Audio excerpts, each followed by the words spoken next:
नमस्कार. आज 28 फेब्रुवारी रोजी शासकीय ज्ञान व विज्ञान महाविद्यालय किल्लेआर संभाजीनगर येथे प्री IAS ट्रेनिंग सेंटरमध्ये एक दिवसीय कार्यशाळा संपन्न झाली.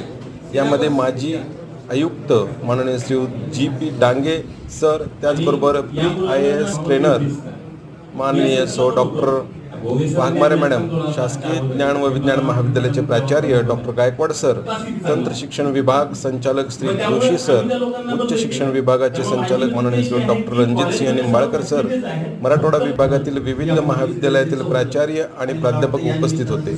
या प्रसंगी राजश्री शाहू कला वाणिज्य विज्ञान महाविद्यालय पाथरी, तालुका फुलंब्री, जिल्हा छत्रपती संभाजीनगरचे प्राचार्य डॉक्टर सुनील मिरगणे सर यांनी IAS स्पर्धा परीक्षेत महाराष्ट्रातील विद्यार्थ्यांचा टक्का वाढवण्यासाठी IAS कमिटी समोर बेस्ट सूचना केल्या. यावेळी राजश्री शाहू महाविद्यालयातील समाजशास्त्र विभागाचे प्रमुख डॉक्टर राज पोपळगट उपस्थित होते. अवेअरनेस प्रोग्राम घेतला.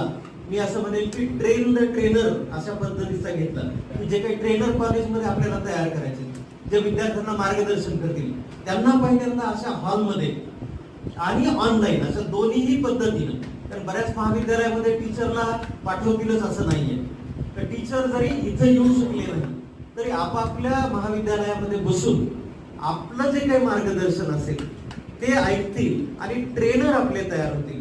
हे ट्रेनर जे आहेत ते आपल्या मुलांना ट्रेन करतील, मोटिवेट करतील आणि IAS होण्यासाठीच्या ज्या ज्या गोष्टींची गरज आहे.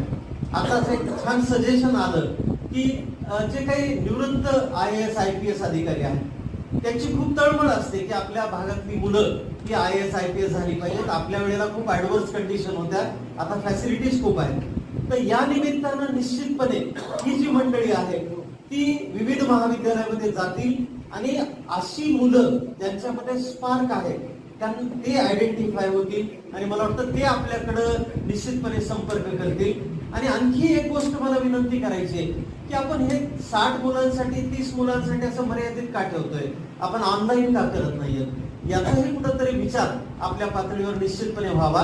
आणि जे काही या सेंटरला चालतंय ते ऑनलाईन मोडमध्ये युट्यूबवर जर आपण ते प्रसारित केलं, युट्यूबला व्हिडिओ जर दिले, तर मला वाटतं जी मुलं आपण टार्गेट करतोय, जे IAS प्री IAS ट्रेनिंग सेंटरला यायला घाबरत आहेत, ती निश्चितपणे IAS होताना येत्या 1-2 वर्षामध्ये आपल्याला दिसतील.